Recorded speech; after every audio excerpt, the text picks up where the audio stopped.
कृष्णाय वासुदेवाय हरये परमात्मने प्रणतः क्लेशनाशाय गोविंदाय नमो नमः। सनातन हिंदू धर्म में मोक्ष को मनुष्य जीवन का प्रथम लक्ष्य माना गया है। आत्मा कर्म के अनुसार मनुष्य का जीवन प्राप्त करती है। 84 लाख योनियों में भटकते भटकते कहीं मनुष्य जीवन प्राप्त होता है। तो यदि इस मनुष्य जीवन को आप सार्थक करना चाहते हैं तो आपको सत्कर्म करना चाहिए, अच्छे कर्म करना चाहिए। इससे आपको धर्म, अर्थ, काम और मोक्ष की प्राप्ति होगी। ये मानव जीवन को अन्य योनियों में सबसे महत्वपूर्ण व पवित्र माना गया है। मोक्ष प्राप्त किए बिना मनुष्य को इस संसार सागर में बार बार आना पड़ता है। पद्म पुराण में मोक्ष की चाह रखने वाले प्राणियों के लिए एकादशी का व्रत सबसे महत्वपूर्ण बताया गया है। एक समय की बात है, नैमिषारण्य तीर्थ में शौनकादिक 88,000 ऋषि बैठे हुए हैं और सूजी महाराज उन्हें विभिन्न पुराणों की कथा सुना रहे हैं। शौनकादिक जो 88,000 ऋषि बैठे हुए हैं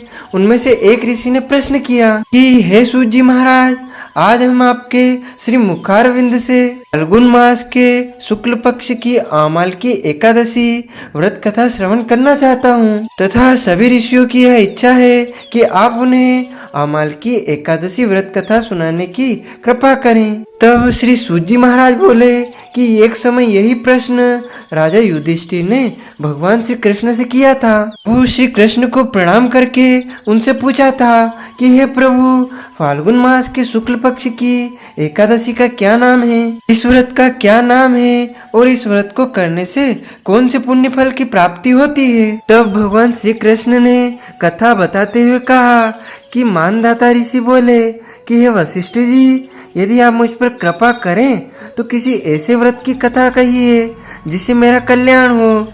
महर्षि वशिष्ठ बोले कि हे राजन, सब व्रतों से उत्तम और अंत में मोक्ष देने वाली आमाल की एकादशी के व्रत का मैं वर्णन करता हूँ।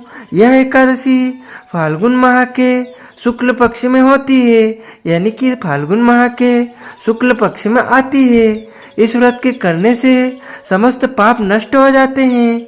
इस व्रत का फल 1000 गोदान के फल के बराबर होता है। अब मैं आपसे एक पौराणिक कथा कहता हूँ, आप ध्यान पूर्वक सुनिए।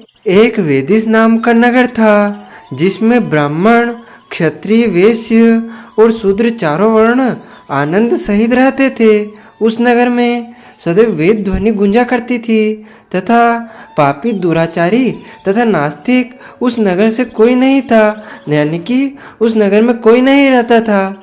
उस नगर में चेत्रत नाम का चंद्रवंशी राजा राज्य करता था। वह अत्यंत विद्वान तथा धर्मी था। उस नगर में कोई भी व्यक्ति दरिद्र व कंजूस नहीं था।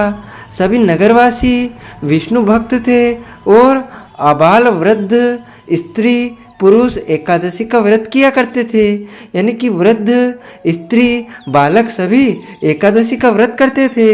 एक समय फाल्गुन मास के शुक्ल पक्ष की आमाल की एकादशी आई। उस दिन राजा, प्रजा तथा बाल, वृद्ध सबने हर्षपूर्वक व्रत किया। राजा अपनी प्रजा के साथ मंदिर में जाकर पूर्ण कुंभ स्थापित करके धूप, दीप, नैवेद्य, पंचामृत आदि से धात्री यानी आंवले का पूजन करने लगे और इस प्रकार स्तुति करने लगे, हे धात्री, तुम ब्रह्म स्वरूप हो, तुम ब्रह्मा जी द्वारा उत्पन्न हुए हो और समस्त पापों का नाश करने वाले हो। तुमको नमस्कार है। अब तुम मेरा अर्घ्य स्वीकार करो। तुम श्री रामचंद्र जी द्वारा सम्मानित हो। मैं आपकी प्रार्थना करता हूँ, अतः मेरे समस्त पापों का नाश करो। उस मंदिर में सबने रात्रि को जागरण किया। उसी समय रात के समय वहाँ एक बहेलिया आया जो अत्यंत पापी व दुराचारी था। वह अपने कुटुंब का पालन जीव हत्या करके किया करता था।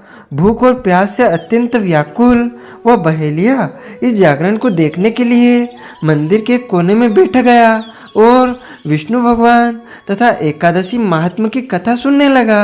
इस प्रकार अन्य मनुष्यों की भांति उसने भी सारी रात जागरण में बिता दी। प्रातः काल होते ही सब लोग अपने घर चले गए तो बहेलिया भी अपने घर चला गया। घर जाकर उसने भोजन किया। कुछ समय बीतने के पश्चात उस बहेली की मृत्यु हो गई, मगर उस अमाल की एकादशी के व्रत तथा जागरण से उसने राजा विदुरथ के घर जन्म लिया और उसका नाम वसुरथ रखा गया। युवा होने पर वह चतुरंगिनी सेना के सहित तथा धन धान्य से युक्त होकर 10,000 ग्रामों का पालन करने लगा। वह राजा विदुरथ तेज में सूर्य के समान, कांति में चंद्रमा के समान, वीरता में भगवान विष्णु के समान और क्षमा में पृथ्वी के समान था। वह अत्यंत धार्मिक, सत्यवादी, कर्मवीर और विष्णु भक्त था। वह प्रजा का सम्मान भाव से पालन करता था। दान देना उसका नित्य कर्तव्य था। एक दिन राजा शिकार खेलने के लिए गया।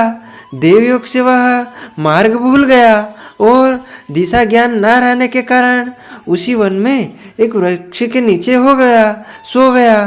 थोड़ी देर बाद पहाड़ी म्लेच्छ वहां पर आ गए और राजा को अकेला देखकर मारो मारो शब्द करते हुए राजा की ओर दौड़े।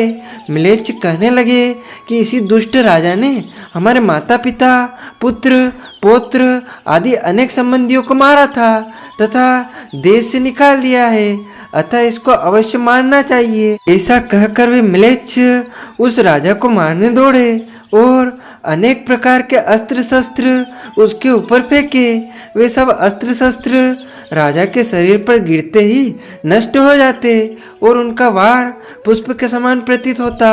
अब उन म्लेच्छों के अस्त्र शस्त्र उल्टा उन्हीं पर प्रहार करने लगे, जिससे वे मूर्छित होकर गिरने लगे। उसी समय राजा के शरीर से एक दिव्य स्त्री उत्पन्न हुई। वह स्त्री अत्यंत सुंदर होते हुए भी उसकी भ्रुकुटी टेढ़ी थी। उसकी आंखों से लाल लाल अग्नि निकल रही थी, जिससे वह दूसरे काल के समान प्रतीत हो रही थी। वह स्त्री म्लेच्छों को मारने दौड़ी और थोड़ी ही देर में उसने सब म्लेच्छों को काल के गाल में पहुंचा दिया। जब राजा सोकर उठा तो उसने म्लेच्छों को मरा हुआ देखकर कहा कि इन शस्त्रों को किसने मारा है? इस वन में मेरा कौन हितैषी रहता है? ऐसा विचार कर ही रहा था कि आकाशवाणी हुई, हे राजा, इस संसार में विष्णु भगवान के अतिरिक्त कौन तेरी सहायता कर सकता है? इस आकाशवाणी को सुनकर राजा अपने राज्य में आ गया और सुखपूर्वक राज्य करने लगा। महर्षि वशिष्ठ बोले कि हे राजन, यह अमाल की एकादशी के व्रत का प्रभाव था। जो मनुष्य इस अमाल की एकादशी का व्रत करते हैं वे प्रत्येक कार्य में सफल होते हैं और अंत समय में मोक्ष की प्राप्ति होती है। बोलिए श्री लक्ष्मी नारायण भगवान की जय, श्री द्वारकाधीश भगवान की जय। अच्युतम केशवम राम नारायणम श्री कृष्ण दामोदरम वासुदेवम भजे, श्रीधरम माधवम गोपिका वल्लभम श्री जानकी नायकम श्री रामचंद्रम भजे, जानकी मनोहरम सर्वलोक नायकम श्री शंकरादि सेवितम पुण्य नाम कीर्तनम, श्री राम राम राम राम राम नाम तायकम, रामा कृष्ण वासुदेवा भक्ति मुक्तिदायकम, रामा कृष्ण वासुदेवा भक्ति मुक्तिदायकम।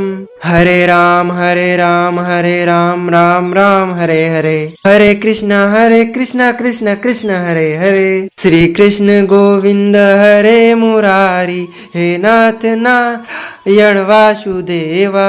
श्री कृष्ण गोविंद हरे मुरारी, हे नाथ नारायण वासुदेवा। बोलिए श्री कृष्ण चंद्र भगवान की जय, श्री द्वारकाधीश भगवान की जय, श्री लक्ष्मी नारायण भगवान की जय, सांवरिया सेठ की जय। बोलिए नमः पार्वती पते, हर हर महादेव हर। तो भक्तजनों, हमारे इस ज्ञानवर्धक वीडियो को आप अधिक से अधिक शेयर कीजिएगा, लाइक कीजिएगा तथा कमेंट में प्रभु का नाम अवश्य लीजिएगा तथा दैनिक राशिफल जानने के लिए, दैनिक व्रत कथा सुनने के लिए हमारे चैनल को सब्सक्राइब करके बेल आइकन को ऑन अवश्य कर दीजिएगा। आप सभी को सादर जय श्री कृष्ण, सादर धन्यवाद। जय श्री राम।